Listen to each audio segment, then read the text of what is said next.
क्या चुनाव आते ही फिर से कांग्रेस नेताओं पर ईडी के छापे शुरू हो गए हैं? राजीव जैन के घर पर छापेमारी के दौरान क्या क्या हुआ? निकाय चुनाव के आरक्षण पर क्यों मुंडकपाल मचा हुआ है? आरक्षण ने कैसे बहुत नेताओं के साथ मोई मोई कर दिया? और महेंद्र भट्ट ने नाराज नेताओं को क्या क्या नसीहत दी है?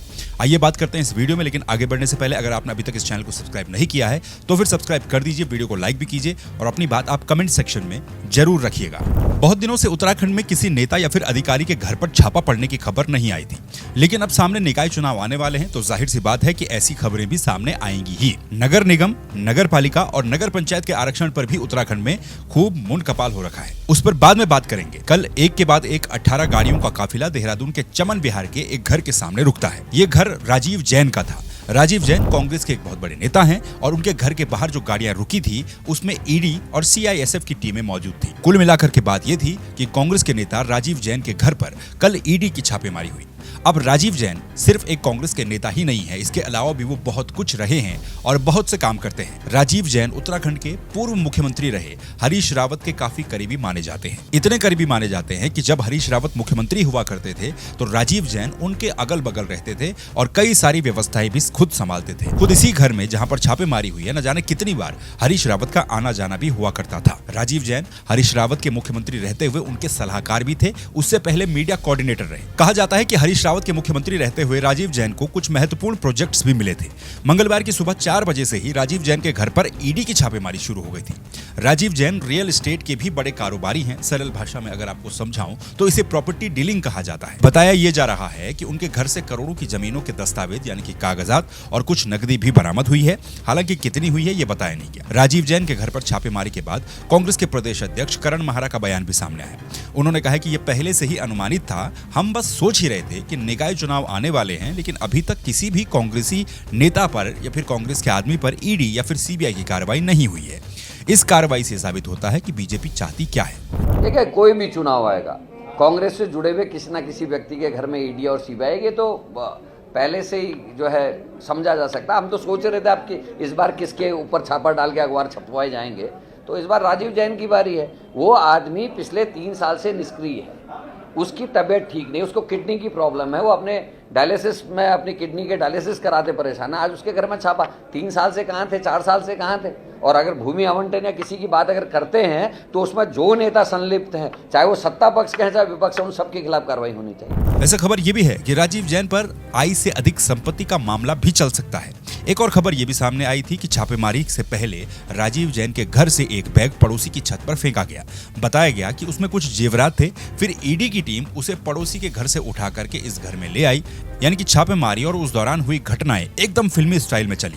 खैर, अब इस छापेमारी के दूरगामी परिणाम क्या होंगे ये तो आने वाले वक्त में ही पता चलेगा, लेकिन आने वाले वक्त में एक और चीज होनी है, वो है निकाय के चुनाव। निकाय चुनाव की तैयारी पिछले 1-1.5 साल से चल रही है। सरकार की नहीं बल्कि उन लोगों की जिनको नेता बनना था इस निकाय चुनाव के दौरान, और चुनाव लड़ना भी था। बहुत सारे कार्यकर्ता और नेताओं ने ये सपने सजा के रखे थे कि आने वाले निकाय चुनाव में वो भी अपनी ताल ठोकेंगे और चुनाव लड़ेंगे। लेकिन जैसे ही नगर पालिका, नगर पंचायत और नगर निगम के लिए आरक्षण तय हुआ, वैसे ही कई सारे लोगों के सपने क्षण से टूट गए। आरक्षण ने कई नेताओं का गेम बिगाड़ दिया और कई नेताओं ने अपना गेम सेट कर दिया। जब आरक्षण की लिस्ट आई तो सत्ताधारी बीजेपी के भी कई सारे नेताओं को वो लिस्ट रास नहीं आई। बीजेपी विधायक मुन्ना सिंह चौहान ने तो सार्वजनिक रूप से कह डाला कि विकास नगर में जो आरक्षण लगा है उस पर उन्हें आपत्ति है और वो अपनी आपत्ति दर्ज भी कराएंगे, जरूरत पड़ी तो कोर्ट भी जाएंगे। मुन्ना सिंह चौहान को सार्वजनिक रूप से ही जवाब भी मिला विनोद चमोली की ओर से। विनोद चमोली की ओर से उन्हें जवाब मिला। उन्होंने कहा कि आरक्षण के ऊपर सवाल वो उठा रहे हैं जिनके अंदर जानकारियों का अभाव है। हालांकि अभी जो आरक्षण लगा है वो अनंतिम लिस्ट है, यानी कि कुछ सीटों पर बदलाव आरक्षण में किया जा सकता है, उसके लिए आपत्तियां मांगी गई है। भाजपा के प्रदेश अध्यक्ष है महेंद्र भट्ट, और महेंद्र भट्ट ने कहा है कि जिस भी कार्यकर्ता को प्रत्याशी को लेकर या फिर किसी भी चीज को लेकर कोई आपत्ति है, उसे कुछ कहना है तो पार्टी प्लेटफॉर्म पर ही अपनी बात कहे, न कि जहां तहां बयानबाजी करे। देखिए, अभी आरक्षण के लिए सरकार ने आपत्तियां मांगी है, अनेकों नगर निगम पालिकाओं में आपत्तियां दर्ज हुई हैं और उसके बाद विधिवत रूप से आरक्षण डिक्लेयर होगा।